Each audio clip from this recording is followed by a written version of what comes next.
So we're going behind the screen. Sitting VIP with my Bible full of LSD. Oh yeah, GURPS, General Universal Role-Playing System. The system that allows you to beat the shit out of it and mold it to your will and make whatever the hell you want with it.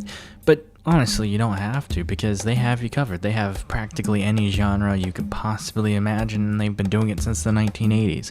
It's also extremely complicated, and it's even earned the name Generally Unplayable Role-Playing System, but hey, I mean, all you need are standard 6-sided dice, so at least there's that. It's wacky, it's zany, and most importantly, someone got raided by the Secret Service because of it. So, as I've mentioned before, I probably am not going to be talking about GURPS. In fact, I'm not going to be talking about GURPS itself, because that should be a video of itself. But since Cyberpunk has been in everyone's minds because of Cyberpunk 2077, I felt I should talk about GURPS' splatbook, Cyberpunk, because, well, it has pretty significant cultural impact. So, impact. Cultural impact. Without further ado, let's get right into it.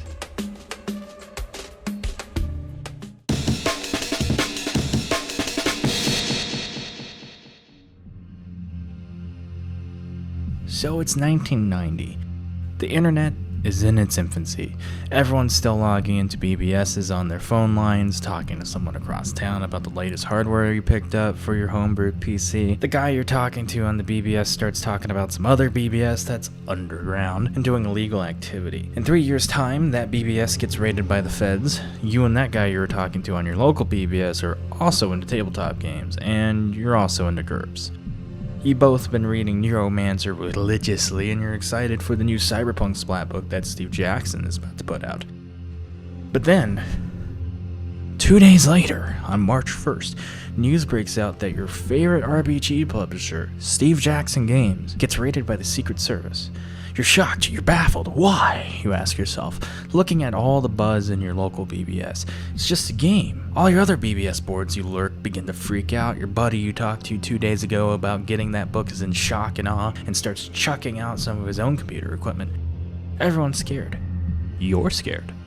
The Secret Service thinks that RPG book that you're excited about is a hacker's cookbook, and now you're confused. The feds think that your hobby is teaching people your age to commit cyber crimes, and Steve Jackson Games, they're thinking the same thing you are. Lloyd Blankenship, the author of the book, is sitting there at their offices, his computer equipment confiscated by the Secret Service, piecing together the book from old manuscripts, notes, and playtest notes. They released the book in 1990, regardless of the investigation by the service. Months later, in October that same year, SJG learned why they were being raided in the first place, for something completely unrelated. So imagine, you're Lloyd, and you're sitting there in your office writing away about rolling dice, game masters, and fictional mega corporations, and all of a sudden, the service, who are armed mind you, busts into your front door, literally armed to the teeth. I just mentioned they're armed, oops. And they take your computers. They take your floppy disks, because, I mean, this is, the 90s, floppy disks are still a thing. And you have like 300 of them. Yeah, 300 floppy disks. And they start breaking into your belongings. And then months later, after something that's probably really, really traumatizing. I mean, I've never been raided by the feds, but, whatever. You learn that your little game you're writing basically has nothing to do with why your office is getting raided.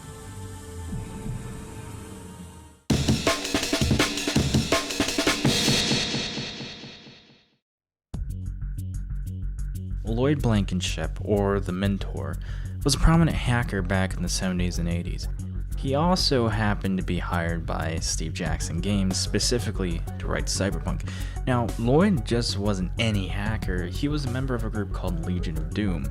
They were notorious for prodding phone systems, networks, and the like, so whatever they could get their hands on at the time. A lot of them weren't malicious, they were more curious and poked around and left.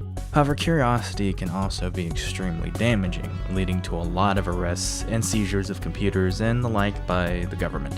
Lloyd was also known for writing the Hacker Manifesto, or the Conscience of a Hacker, a cornerstone of hacker literature. I don't know if it still is now, I'm not a hacker, but he is a big deal, or a pretty big deal, put it that way. But that brings us back to the why of the raid. You see, Steve Jackson had their own BBS called Illuminati BBS. Don't ask, they had like a huge fetish for the Illuminati. Just don't ask, okay? No, I don't know why they...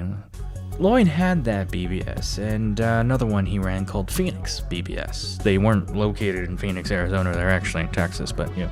Anyways, Bell South, big company at the time, known for phones, had documentation of its 911 system leaked to a BBS in Illinois, which in turn got posted to Lloyd's BBS in Austin, Texas. When the feds caught wind that it was posted there, they decided that his perfectly legal BBS needed to be raided, and since Steve Jackson's own BBS was loaded on that computer and his software at the time too, probable cause led to the service to believe that it was also connected. So if you want some sort of modern equivalency, it's like posting sensitive bank information on Facebook, and instead of covering for you, they actually go and like beat the shit out of Mark Zuckerberg and arrest him instead. Yeah.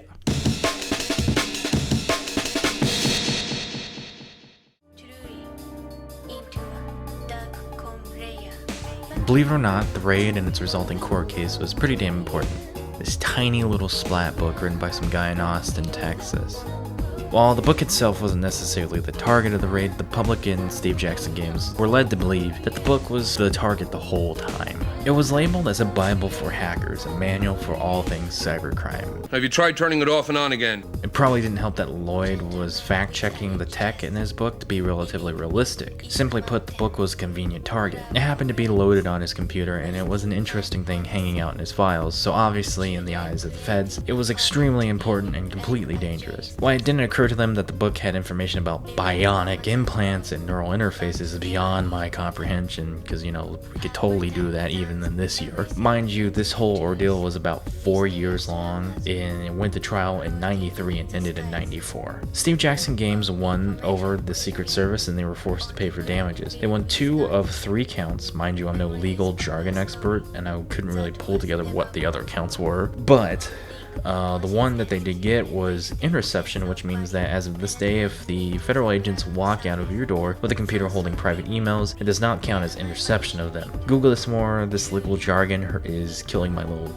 reptilian brain, and Google will probably tell you more than I can. In the wake of this raid and Operation Sun Devil, which this raid was actually not part of, the Electronic Frontier Foundation was formed. The EFF is a non-profit digital rights group that provides legal coverage for people targeted by unfair laws and prosecution. Weird how the little splat book for GURPS of all things became a pivotal moment in history.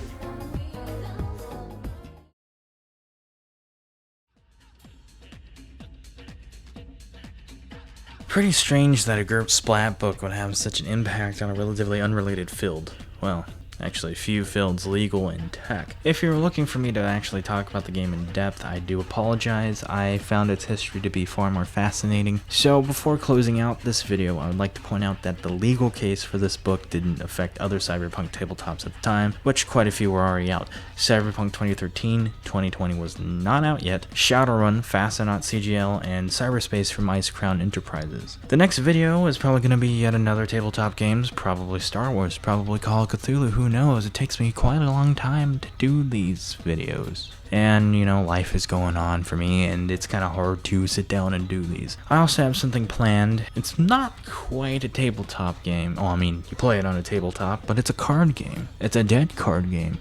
But it's gonna be, you know, it's gonna be really complicated. It's gonna be pretty. It's gonna be nice, I promise. I've gone up on drugs so much, I don't think I can come down. I really don't.